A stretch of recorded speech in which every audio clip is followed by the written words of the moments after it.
देवेंद्र फडणवीस यांचा आज वाढदिवस, त्यानिमित्त त्यांच्यावर शरद पवार यांनी कौतुकाचा वर्षाव केलाय। देवेंद्र फडणवीस यांच्या कार्याची गती अफाट आहे असं शरद पवार यांनी म्हटलंय। देवेंद्र फडणवीसांच्या कार्याचा पवारांनी गौरव केलेला आहे, कौतुक केले, तर उद्धव ठाकरे यांनी सुद्धा शुभेच्छा दिल्या।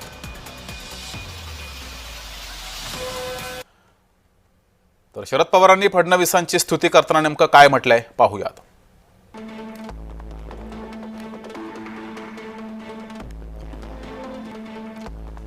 देवेंद्र फडणवीसांचे कष्ट पाहून ते थकत कसे नाहीत असा मला प्रश्न पडतो असं शरद पवार यांनी म्हटलंय। देवेंद्र फडणवीस यांचं कौतुक केलंय। दोन विभिन्न विचारधारेचे प्रवाह समांतर वाहत असताना त्यांनी एकमेकांविषयी काय बोलावं आणि बोलायचंच म्हटलं तर दोन्ही प्रवाहांची गती एकसारखी हवी।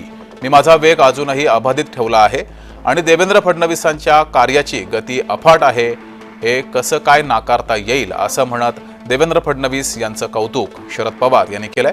देवेंद्र फडणवीसांच्या कामाचा झपाटा आणि उरक पाहिला की मला मी पहिल्यांदा मुख्यमंत्री झालो तो कार्यकाळ आठवतो। देवेंद्र फडणवीसांची देखील ही गती ते माझ्या वयाच्या होईपर्यंत राहो आणि कालचक्रमानानं ती वृद्धिगत होत राहो असं अभिष्ट चिंतन त्यांच्या वाढदिवसानिमित्त करतो असं शरद पवार यांनी म्हटलंय।